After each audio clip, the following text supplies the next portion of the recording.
annotation is marking up a book that you are reading for class. It could be an article, it could be a book, it could be a textbook, anything you are reading for class. So why mark up a book?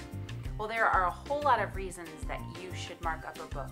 One of them being it helps you remember. It helps your brain go back to the reading that you did, and through symbols and through circling and highlighting and underlining, it helps you to understand what you've read. So there are all kinds of ways to annotate in a book, and I'm going to just give you a few of them. One way to annotate in a book is to put question marks by something that you don't understand. So for instance, you could be reading along in a passage and all of a sudden come across a phrase, come across a sentence, or even a word you don't understand. Sometimes there's something happening in a novel or a textbook that confuses you. And so in that case, I usually put a question mark by that part of the passage so that I know to ask my teacher a question later on about what has just happened.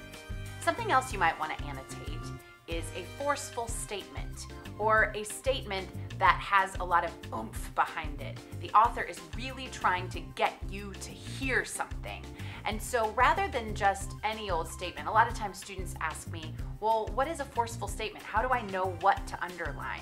Well, it's something that obviously the author wants you to remember. So when you find something that the author is being forceful or persuasive about, it is a great time for you to underline that statement. Something else that's great to annotate is circling key words. So if I'm reading along in a passage and I see a word that either I don't understand, or it's a vocabulary word, or it's a key word that maybe keeps popping up over and over and over again, I will circle that key word so that I can remember it later. Highlighters are one of my favorite tools for annotation.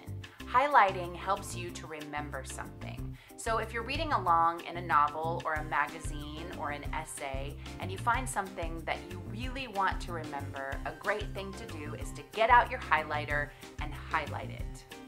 Sometimes when I get to the end of the chapter, it's really good for me to make an outline. So I'll go back through the chapter and pick the 3 or 4 main points, what is most important to remember, and I will make an outline, writing down the 4 main points of the chapter in the margin.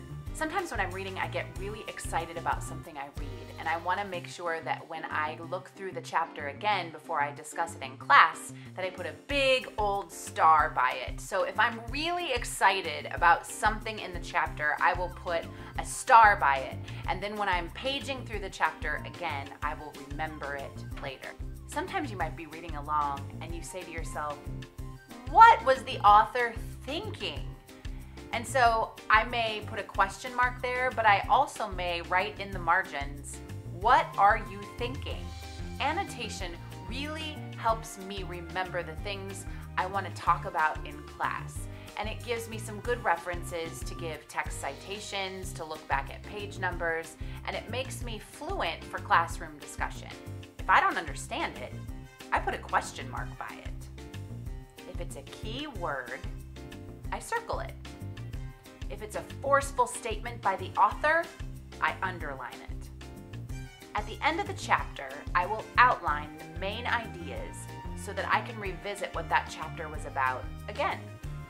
If I am really excited about what's happening in the book, I put a star or some sort of doodad or an asterisk by it. There is no tried and true way to annotate. In fact, what's most important is that you make it your own.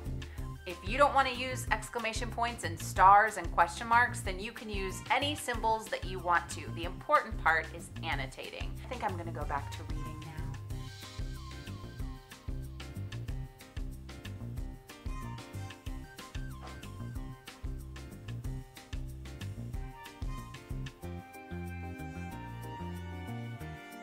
Annotate that.